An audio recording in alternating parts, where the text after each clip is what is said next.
Hello students, कैसे हैं आप सब। आज हम शुरू करने जा रहे हैं पार्लियामेंट इंडियन पॉलिटी के। ये हैंड रिटन फॉर्म में नोट्स हैं जो कि लक्ष्मीकांत और ल्यूसेंट्स के कंपाइलेशन है। चलिए तो स्टार्ट करें पार्लियामेंट। ये देखिए, जो पार्लियामेंट है, सबसे पहले हम जानेंगे कि यूनियन गवर्नमेंट का एक लेजिस्लेटिव ऑर्गन होता है, यानी कि यहाँ पर जितने भी लेजिस्लेटिव हैं, कानून हैं, वो सब यहीं पर बनाए जाते हैं पार्लियामेंट में। और ये pre eminent and central position होती है इसकी इंडियन पॉलिटिकल सिस्टम में, यानी कि सबसे ऊपर होता है। ये एमिनेंट है, बहुत महत्वपूर्ण पोजीशन होती है और सेंट्रल पोजीशन होती है इंडियन पॉलिटिकल सिस्टम में इसकी। पार्लियामेंट को Westminster of model of government भी कहा जाता है। ठीक है, क्या कहा जाता है इसको? Westminster of model of government. और ये आप गूगल पर जरूर सर्च करके देखिएगा कि इसको ये Westminster of model of government क्यों कहा जाता है। यहाँ आप अपने एआई से पूछ सकते हैं इसको। ठीक है, तो आर्टिकल नंबर 79 से 122 पार्ट 5 में पार्लियामेंट के बारे में बताया गया है। कौन से आर्टिकल में? आर्टिकल 79 से 122 में पार्लियामेंट को डिस्क्राइब किया गया है। और इसके बाद हम जानेंगे कि ऑर्गेनाइजेशन क्या है पार्लियामेंट की। तो देखिए, पार्लियामेंट में एक होते हैं प्रेसिडेंट, दूसरे होते हैं काउंसिल्स ऑफ स्टेट और तीसरे होते हैं हाउस ऑफ द पीपल। ठीक है, कौन कौन? प्रेसिडेंट जो पार्लियामेंट के हेड होते हैं, और इसके बाद काउंसिल ऑफ स्टेट और हाउस ऑफ द पीपल, ये मिलकर बनाते हैं एक पार्लियामेंट को। देखिए, मैं बहुत ज़्यादा डिस्क्राइब आपको नहीं कर रही हूँ, वो आप लक्ष्मीकांत में डिटेल से पढ़ सकते हैं, या आप यूट्यूब पर भी देख सकते हैं कुछ वीडियो। मेरा मकसद यहाँ पर आपको एक तरीके से रिवीजन या आपको एक बेसिक आइडिया देना है, ताकि आपका सिलेबस भी जल्दी से कंप्लीट हो जाए और आपको नोट्स पता लगे कि किस तरीके से बनते हैं या बनाने चाहिए। तो इसके बाद हम जानेंगे कि 1954 में हिंदी नाम राज्यसभा और लोकसभा अपनाए गए काउंसिल ऑफ स्टेट के द्वारा। ठीक है, काउंसिल ऑफ स्टेट के द्वारा क्या नाम अपनाए गए? राज्यसभा और लोकसभा। राज्यसभा जो होती है वो होती है अपर हाउस, जो रिप्रेजेंट करती है स्टेट को और यूटीज को। किसको रिप्रेजेंट करती है? स्टेट को और यूटीज को। लोकसभा, ये एल इसका मतलब क्या है? लोकसभा यानी कि लोअर हाउस, जो कि इंडिया की पीपल ऑफ इंडिया को एज ए होल यहाँ पर रिप्रेजेंट करती है। इसका मतलब क्या है? People of India as a whole, कि हमारी पूरी इंडिया के लोग यहाँ पर चुनकर आते हैं और वो हमारी इंडिया को ही रिप्रेजेंट करते हैं लोकसभा में। ठीक है, तो ये है राज्यसभा और ये है लोकसभा। राज्यसभा में स्टेट और यूनियन टेरिटरी के रिप्रेजेंटेटिव्स होते हैं। इसके बाद हम जानेंगे प्रेसिडेंट। देखिए, प्रेसिडेंट पार्लियामेंट के एक मेंबर नहीं होते और वो पार्लियामेंट में बैठते भी नहीं हैं, लेकिन वो एक इंटीग्रल पार्ट यहाँ पर निभाते हैं। कैसे? कोई भी बिल, आपको पता ही होगा, कोई भी बिल जब तक लॉ नहीं बन सकता, तब तक लॉ नहीं बन सकता जब तक कि प्रेसिडेंट जी उसको पास ना कर दें। प्रेसिडेंट क्या कर सकते हैं? लोकसभा को प्रोसीड कर सकते हैं, समन कर सकते हैं, प्रोरोग कर सकते हैं और डिसॉल्व भी कर सकते हैं, और साथ के साथ जॉइंट सिटिंग भी यहाँ पर बुला सकते हैं। तो ये होता है प्रेसिडेंट का रोल पार्लियामेंट में। इसके बाद अगर हम जाने तो ब्रिटिश पैटर्न क्या है पार्लियामेंट का रेदर देन अमेरिकन। तो हमारी पार्लियामेंट का जो पैटर्न है ये ब्रिटिश ही है, अमेरिकन नहीं है। कैसे? कि देखो, ब्रिटिश में होते हैं क्राउन। क्या होता है ब्रिटिश में? क्राउन। क्राउन किंग या क्वीन, ये होता है एक किंग या क्वीन को जो क्राउन पहनाए जाते हैं, क्राउन कह सकते हैं इनको, क्राउन किंग या क्राउन क्वीन। उसके बाद होते हैं हाउस ऑफ लॉर्ड यानी कि अपर हाउस। इसकी बात है हाउस ऑफ कॉमन्स यानी कि लोअर हाउस। अब हमारे यहाँ क्राउन तो है नहीं, तो प्रेसिडेंट जी इस पोजीशन पे होते हैं। उसके बाद अपर हाउस राज्यसभा के रिप्रेजेंटेटिव, उसके बाद लोकसभा के रिप्रेजेंटेटिव यानी कि हाउस ऑफ कॉमन्स के रिप्रेजेंटेटिव, ये हमारे यहाँ अपनाए जाते हैं। ये राज्यसभा है, ये लोकसभा है और ये प्रेसिडेंट है। और अगर अमेरिकन के हिसाब से देखें तो प्रेसिडेंट क्या होते हैं? ये पार्लियामेंट के पार्ट नहीं होते, ये अलग होते हैं। बेशक इनके पास बहुत ज़्यादा पावर होती है, अमेरिका के प्रेसिडेंट के पास ग्लोबली सबसे ज़्यादा पावर है। क्यों है ये आप ज़रूर सर्च करके देखिएगा। ऐसे जो क्वेश्चन अगर दिमाग में आए तो एक बार ना आप खुद से सर्च करके देखिए, तो आपको इजीली कवर हो जाएंगे। यहाँ पे अपर हाउस को सीनेट कहा जाता है। क्या कहा जाता है? सीनेट।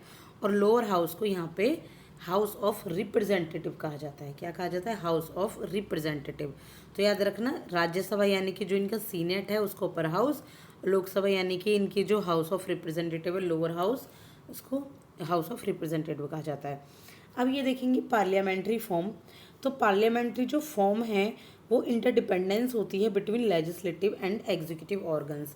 यानी कि पार्लियामेंट फॉर्म में लेजिस्लेटिव और एग्जीक्यूटिव जो ऑर्गन हैं, यानी कि जो लोग हैं, कानून के लोग, जो जैसे आपके एग्जीक्यूटिव हो गए जो आपकी उन नीतियों को लागू कराते हैं, तो वो सब लोग ना मिलकर काम करते हैं। उन सब लोगों की एक दूसरे के ऊपर इंटरडिपेंडेंस होती है, कोई अकेला वर्क नहीं कर सकता।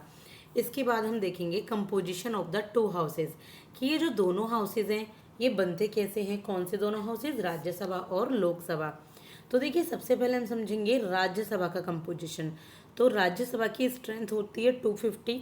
कितनी स्ट्रेंथ है? 250। और रिप्रेजेंटेटिव ऑफ स्टेट्स, यानी कि स्टेट से कितने लोग चुनकर आते हैं? ये आते हैं 238।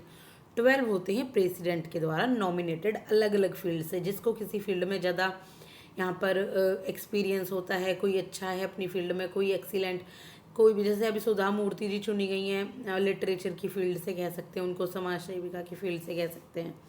तो ये इसके बाद 245 में से जो 225 मेंबर्स हैं, कितने? 245 में से जो 225 मेंबर्स हैं वो अभी 245 मेंबर्स हैं। आप अभी भी एक काम कर सकते हैं, मैं जब ये पढ़ा रही हूँ, देखिए मैंने भी अभी ये लक्ष्मीकांत से ही लिए हैं, लेकिन अगर कुछ चेंज हो गया हो ना तो आप एक बार उसको अपडेट ज़रूर कर लें गूगल वगैरह से देख के, कि जो 245 मेंबर्स अब हैं तो उसमें से 225 मेंबर्स तो स्टेट्स को रिप्रेजेंट करते हैं। इसके बाद 8 जो हैं वो आपके यूनियन टेरिटरी को रिप्रेजेंट्स करते हैं और 12 यहाँ पर नॉमिनेटेड है।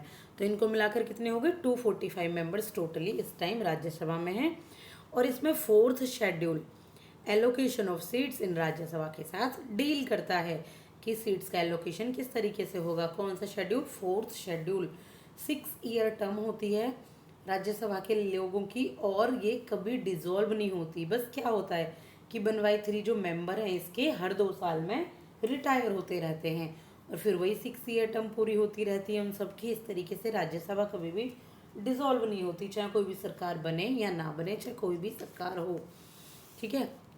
इसके बाद देखेंगे हम कंपोजिशन ऑफ लोकसभा। लोकसभा का कंपोजिशन अभी देखिए लोकसभा में कितने हैं? 552 मेंबर्स होते हैं, और अब 530 जो हैं वो स्टेट्स के रिप्रेजेंटेटिव होते हैं और 20 यूनियन टेरिटरी के होते हैं। 2 और होते थे एंग्लो इंडियन, वो भी हटा दिए गए हैं, उनका भी नहीं पता कि 550 रह गए हैं शायद अब लोकसभा में। तो अभी टोटल 543 मेंबर हैं। आप एक बार फिर भी अपडेट कर लीजिएगा।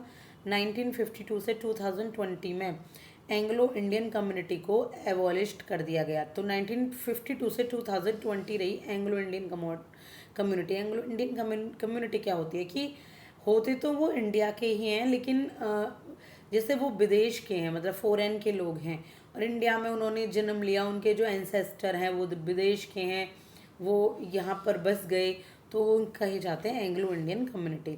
तो 2020 में ना इसको हटा दिया गया 104th कॉन्स्टिट्यूशन अमेंडमेंट एक्ट के द्वारा।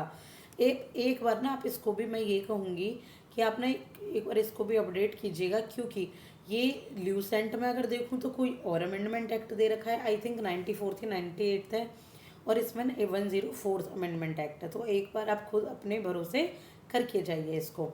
देखिए मैं ये नहीं कहूँगी कि मैं ही आपको सबसे बेस्ट, सबसे सटीक नॉलेज दूँ, या कोई भी दे, चाहे वो कितनी भी बड़े बड़े प्लेटफॉर्म हो, लेकिन आप एक बार जब तक खुद मेहनत नहीं करेंगे ना तब तक कोई भी चीज़ आपकी क्लियर नहीं होगी। तो खुद आप एक बार मेहनत जरूर कीजिए।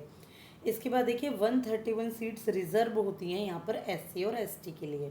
ठीक है। 84 होती हैं SC के लिए, आपकी शेड्यूल कास्ट के लिए, और ST के लिए होती है शेड्यूल ट्राइब के लिए 47 सीट्स। तो ये रिजर्व होती हैं पार्लियामेंट में 552 सीट्स में से 131। इसके बाद 5 ईयर की टर्म होती है इसमें, और एडल्ट फ्रेंचाइजी होती है, यानी कि 18 ईयर्स से ऊपर के लोग वोट करके इनको चुनते हैं। 21 से 18 ईयर्स की जो वोटिंग एज है, ये 61st अमेंडमेंट एक्ट हुआ था, कॉन्स्टिट्यूशनल अमेंडमेंट एक्ट 1988 में तब किया था। उससे पहले 1988 तक, जब से हमारा देश आज़ाद हुआ 1947 से, तो 21 एज थी, अब 18 एज है इसकी। ठीक है। 1988 से ये चली आ रही है। ये डिज़ोल्व हो सकती है, ऐसा नहीं है राज्यसभा की डिज़ोल्व नहीं होती। सरकार गिर जाती है, कुछ लोग रिज़ाइन दे देते हैं, एंटी डिफेक्शन कर लेते हैं। ये मैं आगे आपको इनके बारे में डिटेल में बताऊंगी कि राज्यसभा और लोकसभा के बारे में पूरी डिटेलिंग आगे आपको दी जाएगी। तो इसके बाद हम जानेंगे system of election of Lok Sabha, यानी कि लोकसभा के इलेक्शन किस तरीके से होते हैं, ये हम कंटिन्यू करते हैं नेक्स्ट वीडियो में। तो अभी के लिए क्या करना है आपको, like and subscribe for more videos. Thank you so much.